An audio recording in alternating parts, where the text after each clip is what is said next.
everybody. This is Stephanie Krupsak with the Purevant Living podcast, Things You Should Know. So today our guest is Julia Binks, founder of Your Safari Expert, travel designer for safaris throughout Sub-Saharan Africa, born and raised in Kenya, moved to Milwaukee 3 years ago. And being raised in Africa, she developed an appreciation for the natural world and uses that to create environmentally conscious safaris. She creates magical adventures with an emphasis on responsible and sustainable tourism. So thanks so much for being here today. Thank you. So excited to be here. Thanks for inviting me. Yeah, I'm excited to learn more about what you're doing. So tell us a little bit more about your background running a safari business and your interest in the environment. So I was born and raised in Kenya. My father is actually a safari guide. He's been a safari guide for the last 50 plus years. And my mother actually went on safari with my dad when she was 17. That's how they met. And she fell in love with Africa and fell in love with him and never left. She's originally from New York. So that was sort of how I came into the world of safari.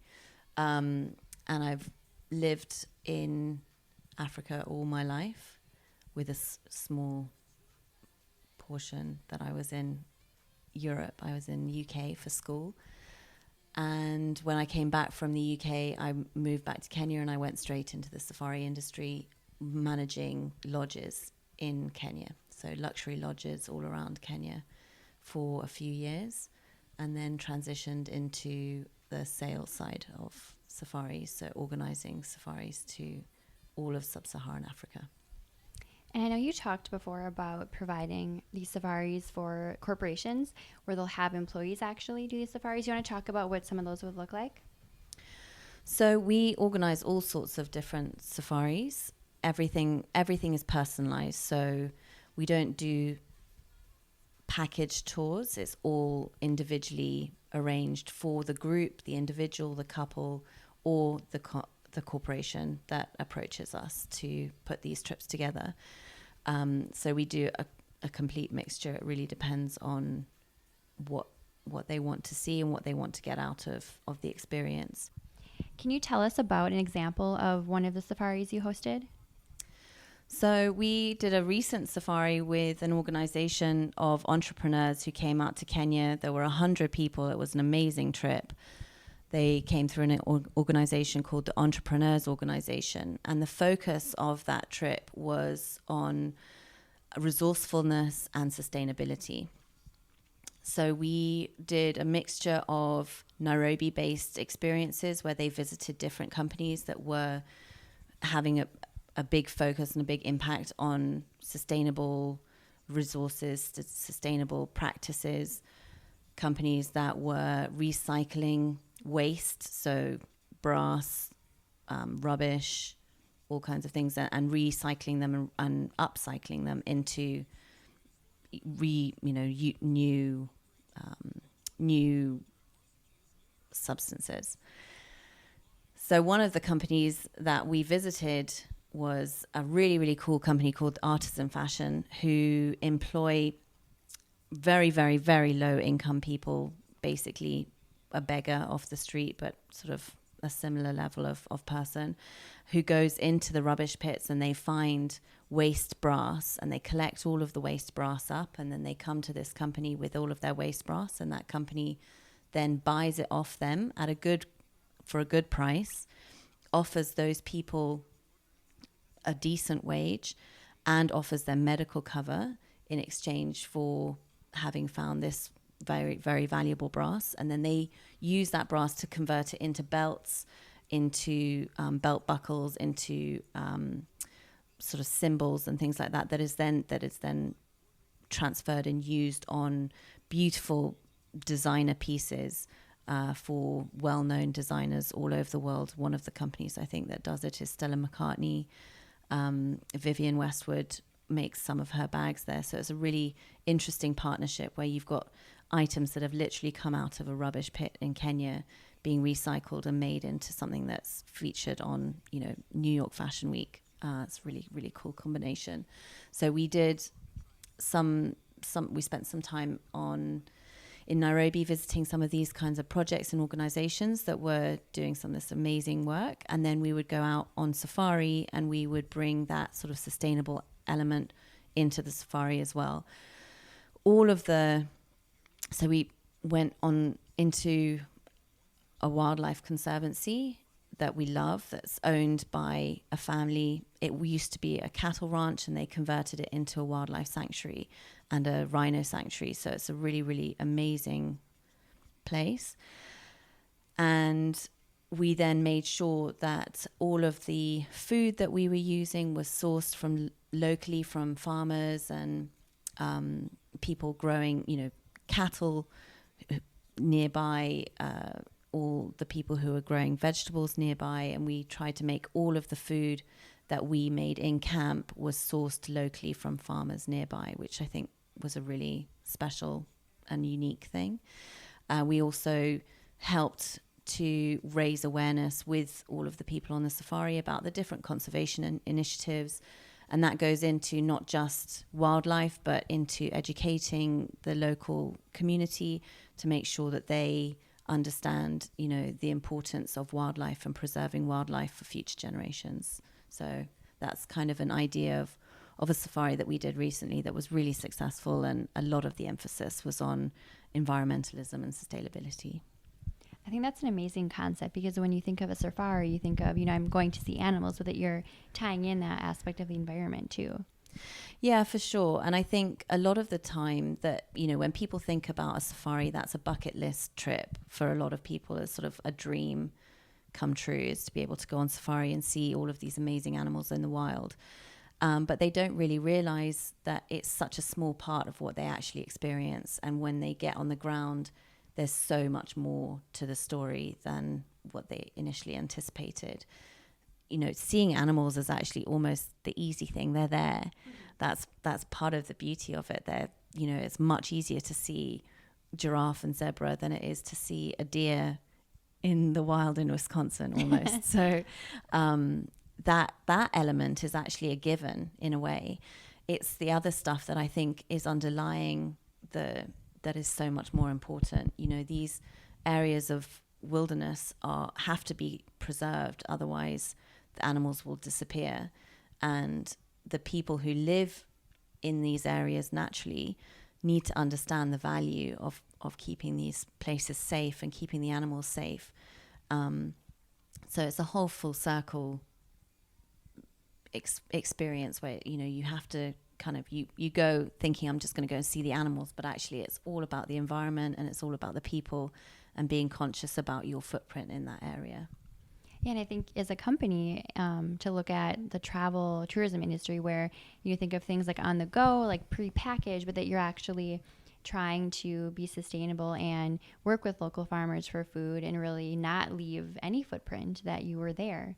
So you're kind of, preserving the environment. So I really admire that. I think that's really, really great to have that in mind when you want to do a safari.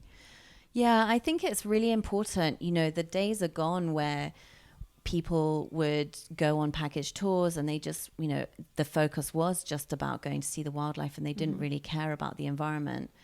The importance now really is in raising awareness and making people realize that their visit to that place is so much more valuable than the photo that they take home. The impact of their visit is so far reaching. When you book a trip, part of your cost, or part of the price of your safari will go towards the conservation of the area that you visit. In the same way that if you visited a national park here and you had to pay a park fee, the same would be the same in Africa. You go to a park, you pay a park fee. That fee directly contributes to the conservation of those animals and that land. But by visiting a lodge, the people who work there are employed. If you didn't go there, they wouldn't be employed, and then they wouldn't have money to give to their family, to send their children to school, and so on. So, the direct impact of your visit is the conservation fee that goes to conserving the wildlife and the animals. But the indirect impact of your visit is so far reaching in terms of supporting local suppliers, supporting the local job market and that sort of thing. So it's really essential. Is there a specific experience that kind of led you to where you are today? I think it comes back to really my childhood. My parents, as I said, met on safari. My mum was originally a socialite daughter from New York, and her grandmother, my great grandmother, took her on safari with her siblings, and my father was the guide. And she fell in love with the wilderness and fell in love with him, and decided never to leave. I think I went on my first safari before I was 6 months old, and went on numerous safaris throughout my childhood and my adolescent years. And it's really magical. Everybody says that Africa and a safari is a bucket list trip, and it is, even if you've done it thousands of times. I can't even imagine how many safaris my dad has gone on, and every time he says that it's the best safari he's ever been on, and he's never done the same safari twice, and every time he goes out he sees something different. So I think that love and that passion for Africa and the wild just pulled me into this business. When I was living in Africa, I wanted to be out in the bush, and so I worked in luxury lodges, and that was probably the best job I've ever had. I couldn't believe somebody was paying me to live in these amazing places, and to be able to share those amazing places with people who were coming on their bucket list trips was such an honor. And I have to say, when I was moving to the States, I didn't really know what I was going to do. I was a bit scared, because I was sort of like, I haven't got a master's degree in this, and what have I got to offer the job market in America? But it didn't take me long to realize that my value here really is being able to share my knowledge of Africa and my knowledge of the people there and the experiences that you can have, that I think extend further than some of the ones that you will see, advertised in a Travel and Leisure or Condé Nast magazine. These are curated experiences that you would only really know about if you were a local, and that you had been there yourself and seen it for yourself. So I realized quite quickly that was what my calling was, and that's why I started this business. Yes, you can share your personal experiences with anybody interested, so that's really great. Yeah, exactly. What do you want people to take away and learn from your efforts? So I think the main thing I really wanted people to learn and take away from my efforts is that I think travel is so important. I think it's a force for good. It's a universal language. It connects people throughout the world, regardless of their age, their gender, their income bracket, their race. I think the right kind of travel can break down barriers, and it can improve your understanding of different cultures, of different societies, of different religions. And in understanding those things can hopefully bring more tolerance in this world, which I think is really necessary in this day and age. Mm-hmm. I don't think there's enough tolerance in general. So I do think that travel is essential for that. So it's not just necessarily travel to Africa, it's travel everywhere. Go as far as you can, even within your own country. I think that's probably the most important takeaway. And in that travel, you also experience how other places are managing their environment, and how they're trying to be sustainable, and how they're trying to preserve their environments and their nature and their wildlife. And I think that, you learn from best practice from seeing how other people do it in the world, gives you ideas on how you can bring it into your own world. That makes sense. Yeah, even right here in Wisconsin, so much to see and Exactly. Yeah, so much beauty and so much, beautiful wild places. So it's definitely, you don't have to go overseas to experience that. You can do it in your own backyard. a Wisconsin safari. Yes. And then being sustainable while doing that too. Yeah. I know you mentioned about park fees. Mm-hmm. So yeah, it goes to preserving, picking up trash, things like that. You're keeping these parks clean and safe for everybody to enjoy. Exactly. I think if we don't do that, if we don't have that sort of mentality, these places won't be around for our kids and our grandkids to enjoy. And that would be a tragedy. We are so lucky to have these beautiful wild places to explore, but it's not going to be long before they disappear unless we are careful about how we look after them. Mm-hmm. And how does your work impact the environment and society? So specifically, the trips that I prefer to put together are always harnessed in responsible and sustainable tourism. So as I mentioned earlier, your trip itself will directly impact the conservation of whichever area you visit, because you'll pay a park fee or a conservation fee that directly contributes to that. But you'll indirectly contribute to so much more. The most important thing that I've seen in my experience, especially in Africa, is that the local people don't always understand why it's so important to preserve the environment, and they don't really understand why it's so important to preserve the wildlife, because they're just trying to get food on the table. So they're like, well, we're just going to cut down those trees and clear that area so that we can grow maize. But it also comes down to a lack of education and lack of understanding in how, as a world, we've existed or coexisted with wildlife up to this point. And I think we don't fully understand the impact that it would have if that wildlife didn't exist anymore. So it's really important that when when I put a safari together, that the people who come out on safari naturally pick up those messages. They understand that importance. They see that link. But the local environment or the local communities also understand that link as well. So that's kind of, I think, what I try to put together when I'm curating an experience. Is there like a type of training that, or like information that locals would receive when you're, working with them, if they're supplying maybe some food items or something for your safari? So it trickles through the system. So immediately you'll have people who are employed by the lodges and people who are employed as rangers, as park wardens and so on, who understand the direct impact of tourism, and they are directly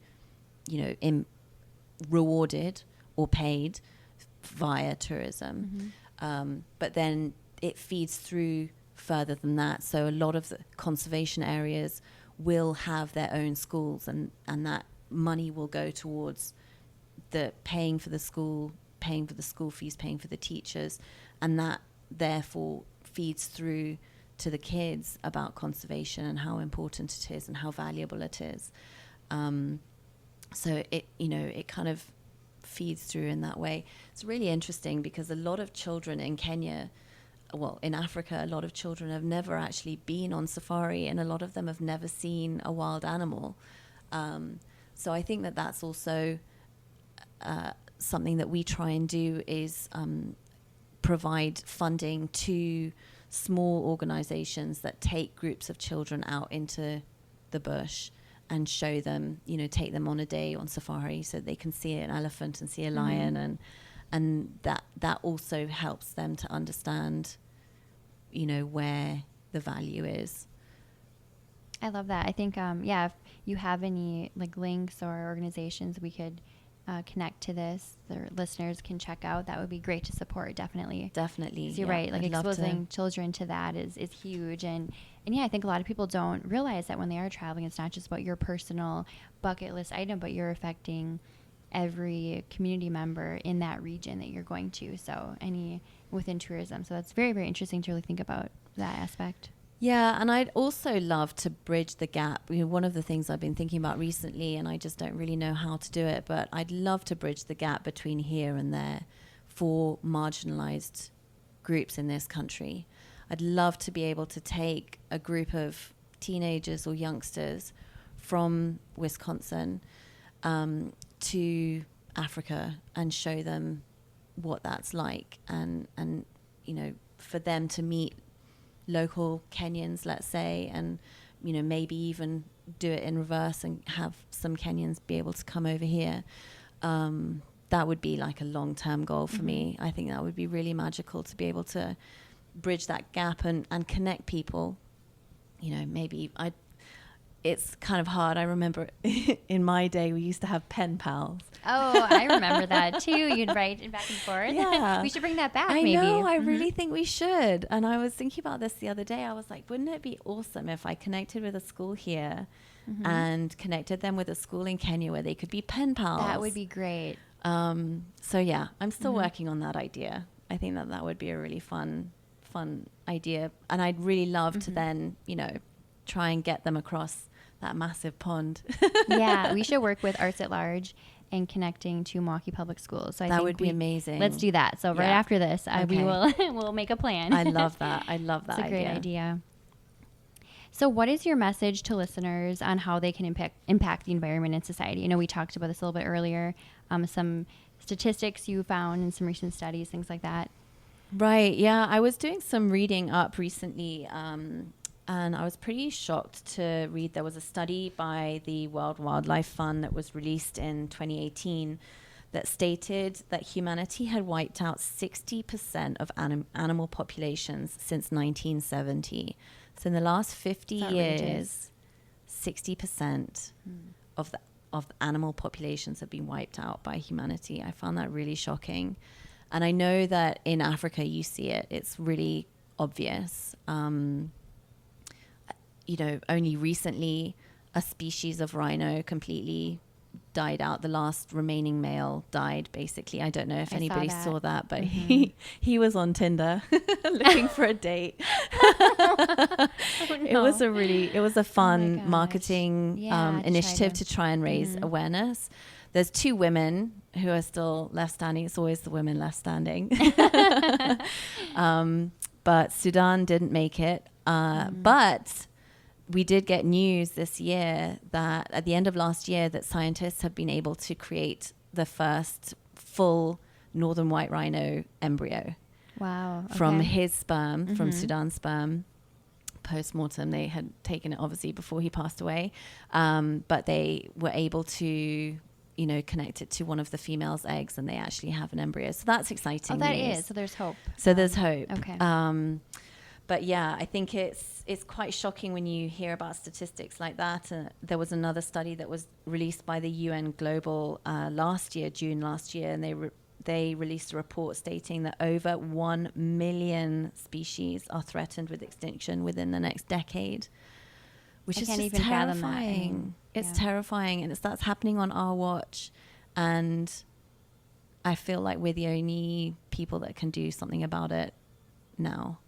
So I think when you read stuff like that, it makes you really, it needs to make you take stock and think, what can we do to change this pattern? What can we do to help?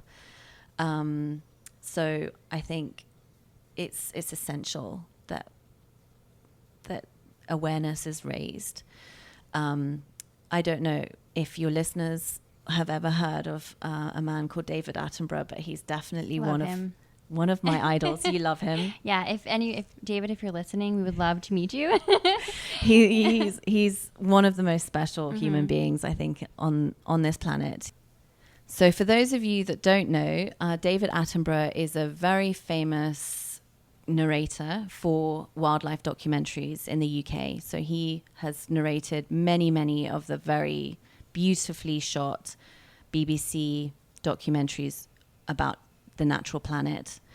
And he's 93 this year, and he's about to release a new documentary called A Life on Our Planet, which documents the changes that he's seen in his life.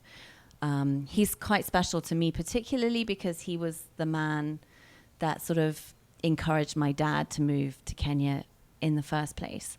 At that time, when my dad was in his late teens, early 20s, David Attenborough was starting to do his documentaries on the BBC, and he was on the radio a lot talking about the natural world. And my dad just fell in love with the idea of Africa and what was going on there, and he had to get there, and he sort of sold everything that he owned, got on the next plane, and moved to Kenya to try and start a life there.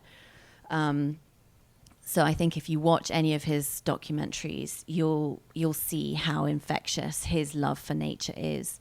And this new documentary that he's about to release, talking about the changes that he's seen in his lifetime, I've heard is both devastating and inspiring. Devastating to see the destruction that we've caused on the planet, but inspiring to know that there is still time to make a difference. So I think that that's a really exciting movie that is coming out soon. I can't wait to watch it. Same, definitely. And I really resonate with him being your idol because, like, for me, Jane Goodall is one of my idols, where I grew up watching her episodes working in Tanzania, and it's been on my bucket list to go to Tanzania. And a friend from Nairobi said, you need to go to Nairobi in August, go on a safari, see the wildebeest migration, and then make your way down to Olduvai Gorge. So I feel like it's fate that I met you, because it's something I need to do very soon. Yeah, you definitely do. She's Jane Goodall is amazing. Diane Fossey as well, with her, all of the work that she did with gorilla conservation. So 2 very, very powerful and amazing women. Definitely. But yeah, I think it's definitely, you should come and visit. I'd love to put a trip together with you. Definitely make it happen. For sure. And I know you mentioned kind of talking about what your message to listeners is about, just really being conscious about what we're consuming, the waste we're producing, things like that. So yeah, I think, going back to what we were talking about in terms of the destruction of the animal populations and the decrease, when people are living in a city in the US, it's so far removed from what they can imagine it affecting their lives. But I think you need to sort of reflect on what your life would be like without those things there. Okay, an African safari is a maybe that will never happen for me kind of thought, because it might just be unreachable. But it doesn't have to be that because it's an African animal. There's plenty of wildlife in the US that need protection. There's plenty of wild spaces in the US that need protection. So I think my message is to the listeners, like, get out into nature, explore your own backyard, visit the national parks that you have that are right here in this beautiful country. There's some incredible places that you can visit that really aren't that far away from here. And then support conservation initiatives, either through donations or through volunteering your time. I think that's a really worthy cause to get involved with. And like I said, it doesn't have to be in Africa, where it's sort of so far removed from you, you don't really understand the point of it. Like, support the amazing work that's going on right here on your own soil. But I think also, like you were mentioning, it's really important that we just all do what we can. One person or 2 people doing all the good things, they're recycling everything, they're reusing everything, they're upcycling everything, they're trying to be as aware and as conscious as they can be, is great. That's amazing.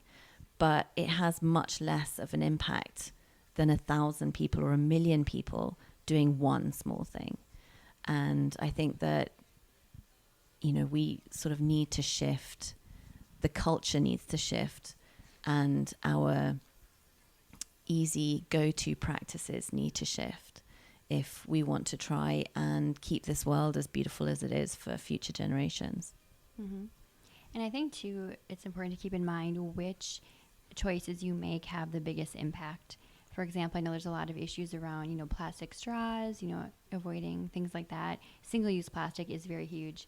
One book called Drawdown kind of lays out what the top priorities are or should be for what causes the most, like, pollution, things like that. And actually refrigeration is number one. Right. Which is I know. I read that too. Yeah. So that would be a good book I'd recommend for people to read if you really want to make a change and what would have the biggest impact. Right. Yeah. It's actually, obviously straws and recycling and all of that is really important. But I think the shift has to come from an industrial level as well. Yes, and the processing of creating these materials is huge. We fail to think about sometimes. Right. Yeah. But it is important that we do our thing. But I think that we also have a duty to put pressure on the people up above who make big decisions about the way that, things are made. We can also have an impact that way, is by having a voice and using our voice to shift culture and to shift the way that things are done and find better ways to do things. Definitely. And even if you're not part of a big corporation, a small business owner, you have a meeting and you buy single-use plastic water bottles. Right. Have a pitcher in your offices. Right. I mean, things like that are just like small choices that, are fairly easy to do. It may cost more initially. Right. But that's a choice we need to make. So what is it? We're saving a little bit of money, or are we just, being a little more conscious of the environment? So yeah, for sure. The trade-off. I have to say one of my favorite purchases in the world has been a Soda Stream. And you have one right here, actually. I love my Soda Stream. I love sparkling water, but I hate plastic bottles. And I use my Soda Stream 3 or 4 times a day because I love my sparkling water. Well, that's perfect. I applaud you for that. Definitely like the reusable water bottles. I have my coffee cup here, so yeah, exactly. I'm all about that too, for sure. Definitely. So what is your personal mantra or theme song that kind of gets you going to start your day or brings you back to a positive mindset? It's our fun question here. I love this question. So I would say my mantra as such is 3 positives. If I'm ever feeling frustrated or a bit blue or a bit sort of stuck, I always say to myself, okay, think of 3 positives. And you can always think of 3 positives, whether it's a beautiful blue sky or that, you didn't have to clean snow off your windscreen this morning or whatever, that you're having a good hair day. There are always 3 positives that you can put into the world. And it's amazing the shift it makes in your vibration and how you feel and the way that you're kind of looking at things. That gratitude. That's really great. I'm definitely going to start that maybe today. Anyway, I always try to do that as well too. Or whether you have like a mantra, you tell yourself something over and over, or that's really good advice. Yeah, I have to say it's like an easy thing, and I love it. 3 positives. Yeah, like the sun is shining. It didn't snow today. The roads are not icy. That's a positive. Right, exactly. Although we're supposed to get more today, but and you just heard your favorite song on the radio. There's number 3 for today. Yep. So what are some of your favorite books or podcasts that you'd like to encourage listeners to try out? So I have been listening to a lot of things, and is it called self-help still these days? Are we allowed to still call it self-help? I think so. I think it's more accepted now. It's not like taboo. Yeah. I love Tim Ferriss. I think he always puts on a good podcast. I love anything by Mind Valley. I think Mind Valley's got some really interesting podcasts that they put on. I've been listening to Esther Perel, who's a relationship expert, and she does a podcast called Where Shall We Begin, which I find really interesting because I'm fascinated by the intra-workings of human relationships, whether they're, platonic relationships, family relationships, or love relationships. I find it really interesting. All that kind of stuff. Those are really good suggestions. So we'll have all those in the copy for the episode, so listeners can find that. So how can listeners reach you? So I am on all the places. The website is yoursafariexpert.co. On Instagram, I'm at yoursafariexpert, and Facebook, I'm at YourSafariExpert as well. Perfect. So we'll definitely have links to that as well. Well, I appreciate your time today. It's been really fun learning about what you're doing in Africa and bringing you back to Wisconsin and the environment. So, again, thank you so much for being on today. Thank you so much. It's been such a pleasure. Thanks, everyone. Okay.